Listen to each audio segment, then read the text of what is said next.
Mirdita,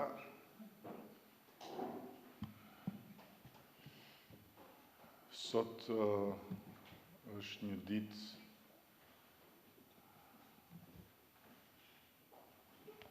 kaq e veçantë, saqë pavarësisht se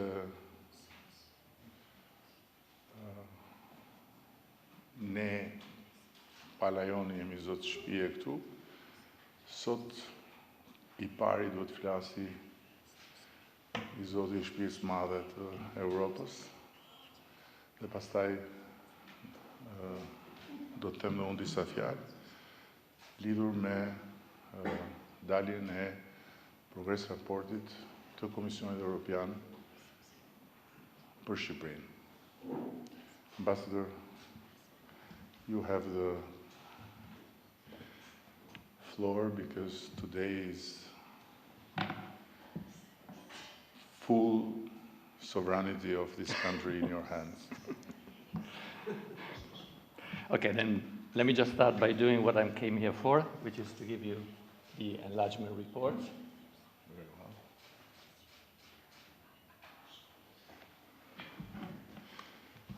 And now he will explain what is inside. Exactly.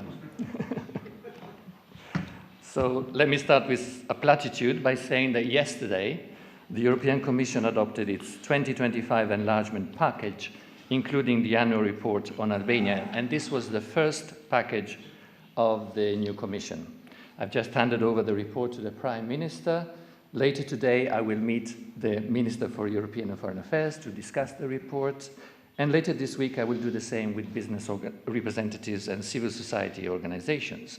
At the earliest opportunity, I will also hand it over to the Speaker of the Parliament and will present it to the chairpersons of all parliamentary committees and leaders of parliamentary groups. And then when the President is back in the country, I shall also hand it over to him.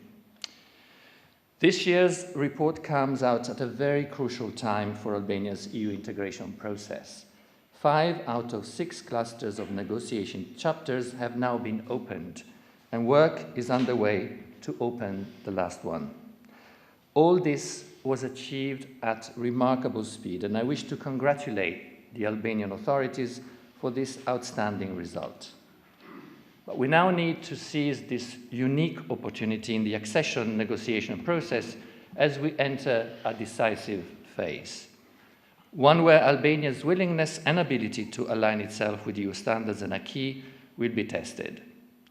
In parallel, Albania has made significant progress in implementing its reform and growth agenda under the EU's growth plan for the Western Balkans, fulfilling 21 reform measures between December 2024 and June 2025, an excellent result. This has led the European Commission to disburse 99.3 million to Albania, which is billion euros, which is a very tangible sign of the EU's commitment to incentivize a faster pace of reforms. Because as President von der Leyen confirmed during a recent visit to Tirana, this is what we're here for. The European Commission is ready to support Albania in every step of the way towards the fulfillment of its ambitious goal of closing accession negotiations by the end of 2027. To meet these ambitious objectives, however, Albania needs to maintain the pace of reforms. The immediate priority for further progress in the accession negotiations is to meet the interim benchmarks. These are concrete and tangible steps which Member States have identified as part of the fundamental requirements that an aspiring EU country must meet. These benchmarks are considered so important that without fulfilling them, no other chapter can be even provisionally closed. So the 2025 Albania report published yesterday is factual and comprehensive. It is our hope that all political forces, civil society, and business actors, and the media, as well as citizens in general, will consult the report, which provides a fair assessment on where the country stands, gives credit where credit is due, but also points out those areas where there are blockages and the country is not moving forward. The report follows the same familiar structure and format introduced last year, which I think makes it much more readable. And the reporting period is between September 2024 and September 2025, with very important development after this date reported as well. And its findings should come as no surprise, since they reflect the priorities and challenges that we've been discussing regularly and in depth throughout the year. So where do we stand? Let me say that overall, the Albania's 2025 enlargement report is positive. The report confirms Albania's firm political commitment to the strategic goal of EU integration as the country's key priority. It also recognized that a high level of ambition to move forward in the accession negotiations has generally been maintained. However, it also reminds that the ongoing momentum in the accession negotiation process needs to result in faster EU-related reforms. It also acknowledges that Albania has continued to align itself fully with the EU's common foreign and security policy, and this sends a strong signal about Albania's strategic role as a reliable partner in the challenging geopolitical context. As regards the political criteria, the report assesses the functioning of democratic institutions as partly challenged, mainly due to a deeply polarized political situation, the need for a comprehensive electoral reform, the failure of the parliament to implement certain constitutional court rulings, the limited parliamentary oversight of the executive, and the lack of meaningful public consultations. With regard to the elections, the report quotes the findings of the OSCE ODIHR Election Observation Mission, notably that the elections were competitive and professionally conducted, but were marked by substantial shortcomings, including the abuse of public resources, which resulted in the lack of a level playing field. But let me say, as an aside, that in this respect, I'd like to welcome the recent establishment of a joint parliamentary committee on electoral reform. We trust that its work will be inclusive, transparent, and effective in achieving a comprehensive electoral reform. The report also states that regarding the functioning of the judiciary, Albania is between having a moderate and a good level of preparation, and that it has made some progress in this area. Positive results were achieved by Albania in the continued implementation of justice reform and the completion of the comprehensive vetting process for all judges and prosecutors in first instance, which further strengthened judicial independence and accountability. The new appointments of magistrates by the High Judicial Council, as well as the adoption of bylaws enhancing its procedures and standards, were also seen as positive development. However, serious concerns remain about undue interference and pressure on the judicial system, and there are also challenges in aligning the provisions applicable to non-magistrates members of the councils with those applicable to magistrates, and in conducting timely and qualitative evaluations, appointments, promotions, and transfers of magistrates. The efficiency of the justice system is further hampered by the increased length of proceedings and a high backlog of cases, while poor court infrastructure, judicial vacancies, and shortcomings in the judicial training system need to be addressed to improve the quality of justice. The report notes that Albania is moderately prepared and has made some progress in the fight against corruption, in particular with SPAC further consolidating its positive results and making tangible progress towards a solid track record in the fight against high-level corruption. Furthermore, the report notes the important adoption of the anti-corruption strategy for 2024-2030. However, corruption remains widespread across vulnerable sectors, which affects the public and private spheres, and so far, preventive efforts have had only a limited impact. So progress is still needed regarding transparency and effectiveness of asset declaration checks. On the fight against organized crime, the report notes that Albania is moderately prepared and that good progress was made in meeting last year's recommendation by increasing SPAC's capacity and effectiveness in disrupting organized crime groups, improving financial investigation, and seizing assets linked to organized crime. And Albania also continued to strengthen the fight against money laundering. An asset recovery office was indeed set up within the Albanian State Police, and now we need to see the office achieve concrete results in this area.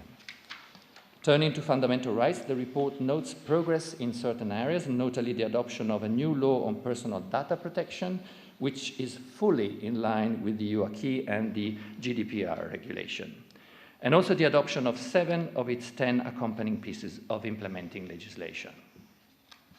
The adoption of the implementing legislation on the rights of persons belonging to minorities, specifically on self-identification and the use of minority languages, is also a very significant achievement.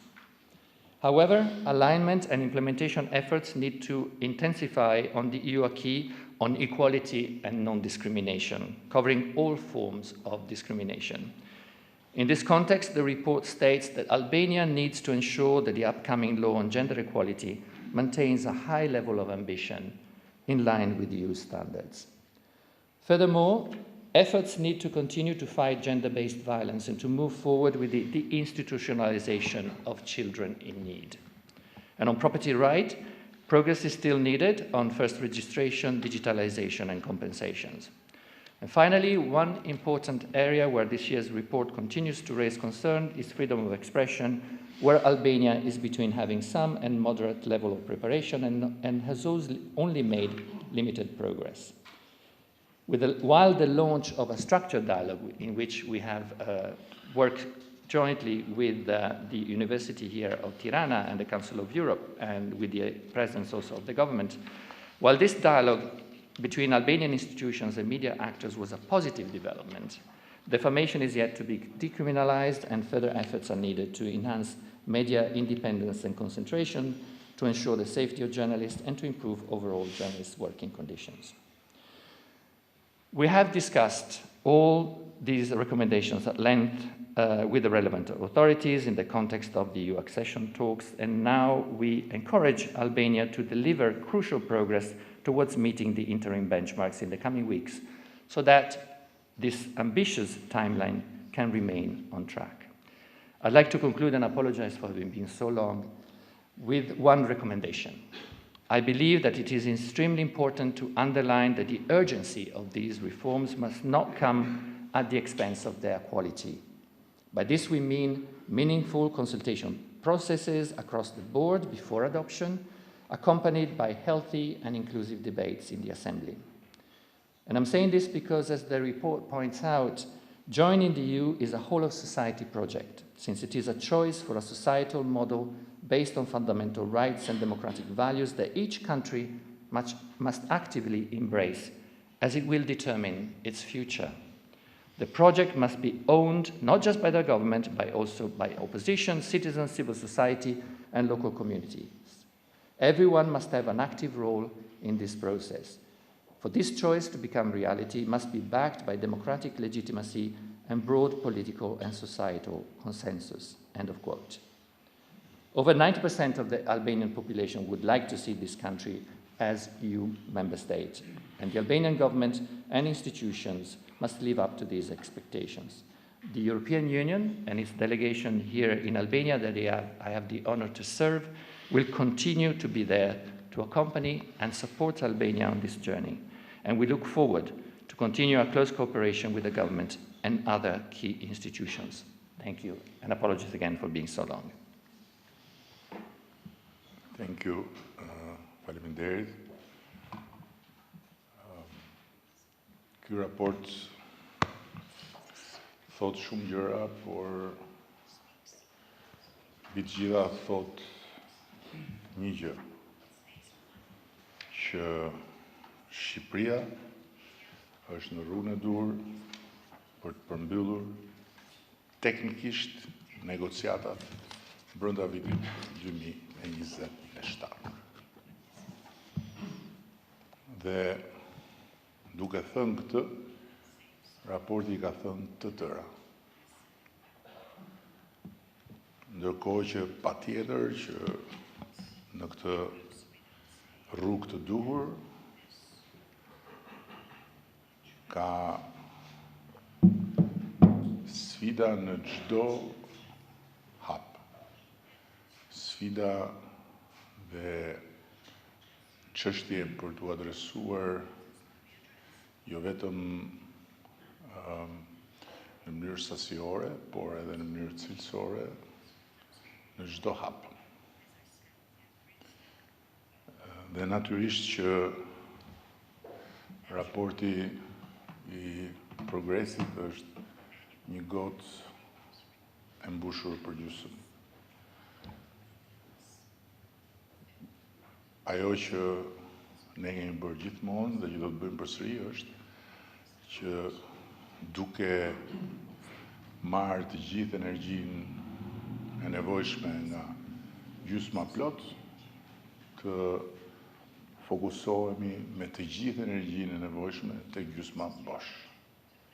Në mënyrë që brenda vitit 2027 ne ta përmbyllim këtë proces dhe në mënyrë që raporti i vitit 2027 të shkruaj rekomandojmë antarësimin e Shqipërisë në Bashkimin Evropian. Ky është objektivi historik, kjo është ambicia jonë dhe jam shumë krenar që tani më askush nuk harron të thotë që Shqipëria është në pararoj të këtij procesi, së bashku me Malnezi, dhe që më në fund Shqipëria është shembulli pozitiv që ju jepet edhe tjerëve që duan të bëjnë pjesë e familjes evropiane. Ky është raporti për mua. Të tjerat janë të gjitha pjesë të detajuara të një procesi ku ne kemi kryer në një kohë rekord hapjen e 5 grup kapitujve. Besoj që do të kryejmë dhe hapjen e grup kapitullit të 6 dhe do ta mbyllim vitin me të gjithë kapitujt të hapur. Kjo ka ardhur si rezultat i një fakti që unë dëshiroj ta risjell në vëmendjen e të gjithëve. Në vitet e poshtrimit, siç unë i quaj dhe do t'i quaj gjithmonë, ato vitet kur na jepte Kadiu po na e refuzonte Aliu, do me thënë kur komisioni rekomandonte hapjen e negociatave dhe për shkak të 1, 2, 3 vendeve Këshilli nuk arrinte dot t'i hapte negociatat me Shqipërinë, ne kemi bërë eksaktësisht atë që e kam përsëritur aso kohë. Jemi përgatitur për ditën kur negociatat do të hapeshin dhe kemi punuar njësoj sikur të ishin hapur. Dhe për këtë arsye grupi ynë negociator ka shkëlqyer në këtë proces, sepse nuk ka vajtur në tryezën e negociatave për të mësuar aty se çfarë do të bëj, por ka qenë i mirë stërvitur gjatë epokës 3 vjeçare të poshtrimit të Shqipërisë. Kështu që sot ne i dim shumë mirë detyrat, jemi i vetmi vend në rajon që përdor inteligjencën artificiale për këtë proces dhe fal diellës ne bëjmë transferimin me një shpejtësi shumë të lartë të gjithë trupit ligjor të Bashkimit Evropian për të adoptuar në trupin ligjor të Republikës Shqipërisë. Dhe nga ana tjetër, kryem me përpikmëri të gjitha ato objektiva që janë vendosur në kalendarin e përbashkët dhe analizojmë me shumë durim dhe me përulësi të gjitha ato që këtu janë të rreshtuara si probleme që duhen adresuar dhe duhen zgjidhur. Kështu që dua të falenderoj nga zemra që të dyja ministret tona, përkatësisht kryenegociatoren dhe zëvendës kryenegociatore, që janë realisht dy arsyet mëdha për të ndjerë të qetë dhe njëkohësisht për të marrë gjithë respektin në Bruksel, së bashku me gjithë negociatorët, një pjesë e cilëve janë këtu, që janë krenari kombëtare për ne. Nuk dua të zgjadem më tutje. Në të gjitha fushat raporti ka edhe arritjet, edhe problemet. Në të gjitha fushat raporti ju thot shqiptarëve që Shqipëria ecën vendosmërisht në drejtimin e duhur, dhe nga ana tjetër na thot ne se çfarë duhet bëjmë më shumë dhe më mirë që të ecim pa asnjë ndalesë për të arritur objektivin e vitit 2027. Dhe uroj dhe shpresoj që këtë urim ta marrin ashtu siç duhet të gjithë ata që nuk e duan këtë qeveri, por që sot duhet të ndjehen shumë mirë, sepse sa më pranë bëhes të jemi, aq më shumë do të ketë edhe për ta hapësirë dhe për kujdesje, gjë që nuk mungon as në këtë raport. Kështu që ndjehuni mirë që të gjithë qofshin mbështetës, qofshin kundërshtar të kësaj qeverie, sepse kjo qeveri ka bërë detyrat edhe për mbështetësit dhe për kundërshtarët, dhe pastaj afërmiteti gjithnjë më i madh me Bashkimin Evropian është një garanci për të gjithë. Se mbështetës dhe kundërshtarët e qeverisë jemi në kohë të ndryshme, sipas qeverive që shkojnë dhe që vijnë. Kjo jona nuk do shkojë pa sjell Bashkimin Evropian në Shqipëri dhe pa e bërë Shqipërinë antare krenare të Bashkimit Evropian. Më tutje pastaj do shohim e do bëjmë sipas asaj që do të vendos populli. Këto ishin fjalët e mia, tani jemi të hapur për pyetjet dhe nuk mund të ngrini dorën pa folur veterani legjendar Muhamet Veli. Faleminderit Kryeministër Muhamet Veli nga Top Channel. Zoti Kryeministër, komisionera Kos ditën e djeshme ka dhënë një intervistë për Financial Times ku thotë se shtetet e reja anëtare mund të vendosen në një periudhë prove. Ajo thekson se komisioni po punon për një ide të tilla si periudha tranzitore, një lloj prove dhe mekanizma mbrojtës. Si ju duket kjo ide? Edhe për ju, zoti ambasador, çfarë mund na thoni diçka më shumë rreth kësaj ideje të hedhur dje nga komisionera Kos? Faleminderit. Tani do më falni shumë mua për këtë që do them, por do lutesha që përpara ta merrni si mungesë modestie t'i referoni arkivat tuaja. Këtë ide e kam hedhur vetë shumë vite përpara dhe e kam përsëritur sa herë më çdo mundësia. Dhe i qëndroj kësaj ideje sepse është një ide që nuk e kam shpikur unë, edhe pse e kam hedhur unë në publik, pasi është një ide që i ka rrënjët shumë thellë në historinë e mendimit evropian dhe është një qasje që jep mundësi të dyja palëve të marrin atë që duhet pa krijuar problem për njëra tjetër. Që do të thotë, ne duam të bëhemi antar të Bashkimit Evropian. Ne duam të ulemi në tryezë si të barabartë. Ne duam të kemi akses të plotë në të gjithë ngrehinën e Bashkimit Evropian nga vikpamja e legislacionit, nga vikpamja e kapaciteteve, nga vikpamja e buxheteve e të tjera e tjera.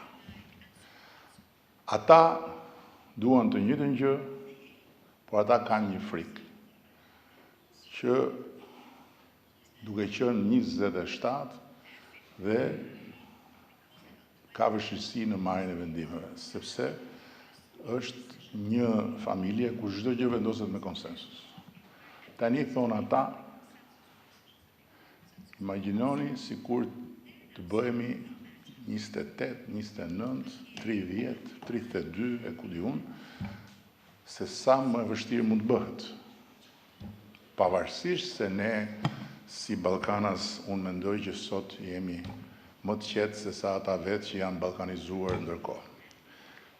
Dhe kjo është një arsye mjaftueshme për të gjetur një rrugë të ndërmjetme që është pozitive për dy palët. Kështu që unë e shoh këtë si një gjë shumë pozitive. Ne kemi bërë edhe propozime konkrete. Jemi gati të marrim pjesë në çdo lloj diskutimi. Kjo nuk ka nevojë të bëhet me ndryshime traktatesh. Kjo mund bëhet thjesht me marrëveshje. Dhe mbas një marrëveshje, ne ulemi në tryezë. E rëndësishme është që ne të mos kemi veto dhe ata mos trëmben nga vetoja jonë. Kaq. Dhe këtu nuk shohun asnjë paparazi dhe asnjë problem. Kështu që e përshëndes plotësisht këtë ide, nuk më gjen fare të surprizuar sepse edhe me komisioneren ndër të tjerë në takimin e parë që kemi bërë, ja kam thënë dhe këtë, siç e kam thënë dhe kam përsëritur kudo gjithmonë, pavarësisht se kam dëgjuar nga disa që s'janë më fare sot, që jo, ç'është kjo? Ne ju duam juve brenda në shtëpi me të gjitha siç i kemi vetë, edhe me veton. Po mirë, dakord, por kjo nuk është diçka që ka lindur si problem nga ne, kjo ka lindur nga ju. Dhe ne po ju themi që si mund të adresojmë këtë në mënyrë që të jemi bashkarisht në të tryezë, edhe të mos kemi asnjë shqetësim. As ne për të qenë të barabartë me ju dhe as ju në raporte me publikun.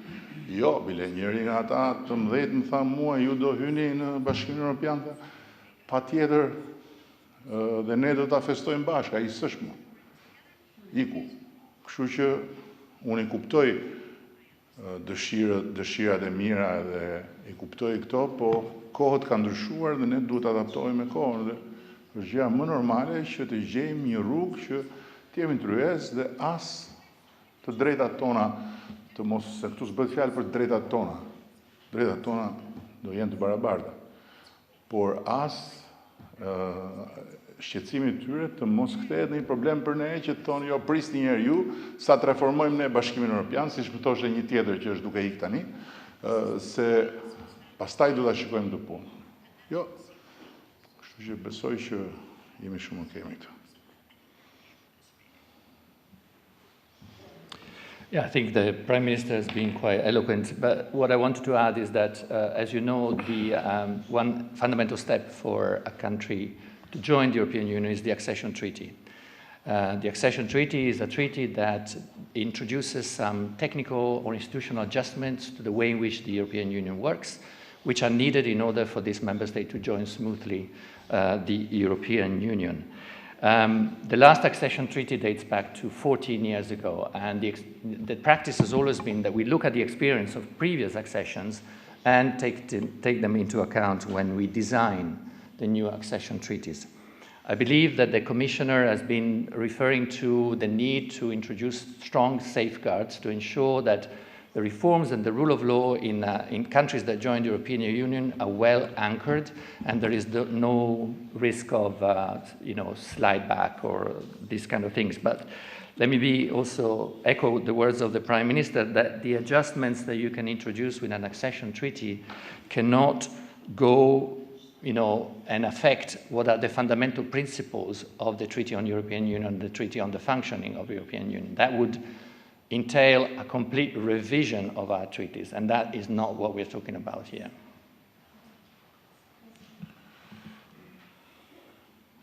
Klesiana Omeri, Klan News. Zoti Kryeministër, ju e përsëritët edhe një herë në fakt gatishmërinë e shtetit shqiptar për t'u antarësuar në Bashkimin Evropian pa të drejtë vetoje, por edhe për këtë propozim, në fakt komisionerja Marta Kose pati një përgjigje duke thënë se nuk ka asnjë diskutim për t'i ndarë shtetet në dy kategori. Si e përktheni ju këtë përgjigje të komisioneres dhe në fakt nëse mund t'i jap një qëndrim për këtë gatishmëri të shtetit shqiptar dhe ambasadori?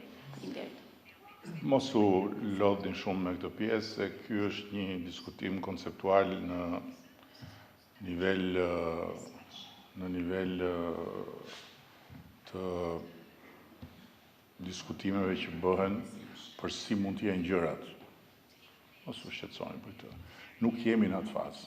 Kur të vim në atë fazë, do flasim. Për momentin kemi vetëm një diskutim shumë të përgjithshëm edhe që nuk është kanalizuar në asnjë lloj procesi ku duhet të shqetësohemi ne dhe për më tepër pastaj të shqetësoheni ju që keni kaq shumë gjëra për t'u marrë dhe kaq shumë shqetësime të tjera, sa mos u lodhni me këtë fare, se nuk është fare kjo tema e ditës. Sot tema e ditës është që ky raporti këtu thot shprehimisht që Shqipëria është në rrugën e dur për ta përmbyllur teknikisht procesin e negociatave brenda vitit 2027. Pra, ky raporti këtu thot eksaktësisht atë që unë ju thosha për ditë shqiptarëve kur dolën t'i kërkojmë mbështetjen për mandatin e 4 dhe kur më thuaj nga disa, nga i gjen ti këto. I thot, tani thot ky. Kjo është gjëja më e rëndësishme që sot duhet të dëgjojnë shqiptarët. Të tjerat janë proces dhe pastaj ky diskutimi është një diskutim që besoj e zauruam dhe s'ka nevojë të merrem më tuti, aq më tepër që u ngrit nga veterani Muhamet Veliu. If I may just repeat what I've just said, that the position of the European Commission is not to suggest any changes to the treaties that would affect its basic rules and principles, and that what you've just described, having two categories of member states, would be that kind of thing, and that's not at all what is on the plate, at least for as regard, with regard to the European Commission. Mos u shqetësoni, domethënë, ky është përkthimi. Mola Lumu nga Vision Plus. Në fakt, pyetja ime ishte për ambasadorin Gonzato.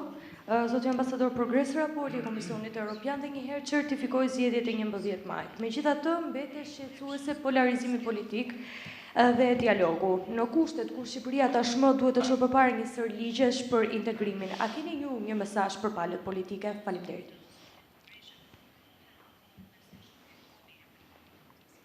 Yes, and it's a message that I delivered almost daily in my conversations with parliamentarians, is that Parliament has an absolutely key role to play.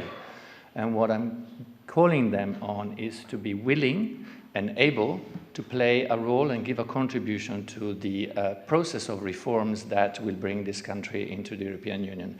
I believe that, as I said at the end of my speech, we need healthy debates, which can be critical, of course. I mean, this is what the Parliament is about. There are different views of how how Albania can join the European Union, but they have to take place, and they have to be the opportunity also for citizens to understand what these reforms imply for their lives, for their work, for their business, and so on and so forth. This is how we also ensure that the reforms are sustainable in the long term, because people will own them and embrace them, and that's extremely important. Mirë, merrni raportin, lexojeni, studiojeni dhe pastaj do kemi mundësi të përgjigjemi pyetjeve për raportin. Faleminderit.